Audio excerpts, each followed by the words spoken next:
Gimana perasaan kamu kalau kamu lihat ada orang yang berzina di hadapan kamu? Jijik, sampah, binatang. Apa respon kamu kalau ada orang di hadapan kamu dibacok lehernya saya mati? Biadab, nggak punya nurani. Tahu nggak, itu adalah pemandangan biasa yang terjadi setiap hari di Mekah.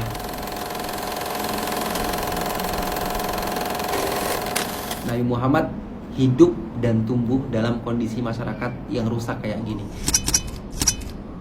Kekacauan, kezoliman, kebodohan masyarakat Arab jadi satu. Hal itulah yang membuat Nabi Muhammad gelisah, galau, dan Nabi pengen kebaikan dan kedamaian, tapi Nabi nggak tahu cara memperbaikinya gimana. Karena kegalauan itulah akhirnya Nabi memutuskan untuk pergi ke salah satu tempat yang sulit digapai sama manusia untuk merenung dan mencari jawaban. Tepatnya di Jabal Nur. Di sana ada gua kecil yang cuma muat 2 orang berhimpitan. 11,5 km jarak Mekah ke Jabal Nur, melewati gurun pasir yang tandus, terik matahari yang ganas. Tapi setelah sampai, apakah selesai? Belum, karena beliau harus mendaki 642 meter ke atas. Kondisinya nggak kayak sekarang bro. Dulu penuh dengan bebatuan yang tajam, tanaman-tanaman berduri, tebing yang terjal. Tapi semua itu nggak menghalangi Nabi untuk tetap ke sana. Dari sini kita belajar, terkadang kita tuh butuh space dan jarak untuk mendapatkan solusi. Kita butuh untuk tenang sebelum menjawab permasalahan-permasalahan apapun. Kita butuh merenung dan berbicara pada diri kita sendiri sebelum kita menyalahkan orang lain. Kita butuh mengakui bahwa kita ini lemah, bodoh, dan gak tahu apa-apa. Dan kita butuh untuk menyerahkan seluruh beban hidup kita pada Sang Maha Kuasa. Dan itulah yang dilakukan oleh Nabi di Gua Hira. Menenangkan dirinya dari hiruk-pikuk dunia yang kacau. Merenung apa sebenarnya hakikat dunia ini. Dari mana kita hidup, untuk apa kita di dunia, dan kemana setelah kita mati.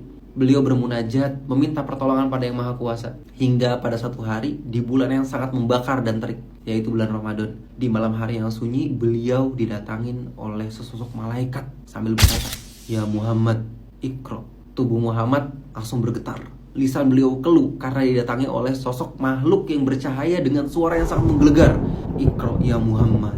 Dia deketin Nabi. Nabi ketakutan sambil menjawab, "Ma ana biqori." Aku gak bisa baca. Malaikat itu semakin mendekat, kemudian dipeluk Nabi kuat-kuat sampai sesek, seolah-olah setiap rusuknya akan patah. Malaikat itu pun berkata lagi, "Iqra ya Muhammad." Nabi balas lagi, "Ma ana biqori." Serius aku gak bisa baca. Kemudian malaikat itu membacakan kalimat-kalimat yang gak pernah didengar sebelumnya. "Iqra bismi rabbikal ladzi khalaq, khalaqal insana min 'alaq. Iqra wa rabbukal akram, alladzi 'allama bil qalam, 'allamal insana ma lam ya'lam."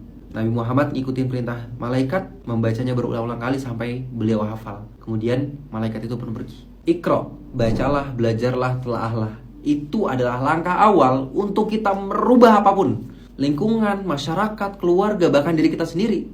Kita nggak mungkin bisa merubah apapun tanpa memulainya dari Iqra, dari belajar. Pertanyaannya, belajar apa emang? Bismi rabbikal ladzi khalaq. Solusi dari semua permasalahan adalah kenali dulu siapa pencipta kita. Ketika kita udah tahu siapa pencipta kita, maka solusi itu pasti akan datang, dan itu pasti adalah sebuah kebenaran. Kita punya masalah apa? Kelaparan, kemiskinan, krisis moral, ekonomi, hukum, pemerintahan. Sebelum kita sok-sokan pinter ngejawab semua masalah-masalah itu, pertanyaannya, kita udah kenal belum sama pencipta kita? Logikanya aja, kalau dunia ini adalah punya dia, maka dia tahu yang terbaik untuk dunia ini. Yuk kita tanya sama diri kita sendiri, seberapa kenal kita sama Sang Pencipta?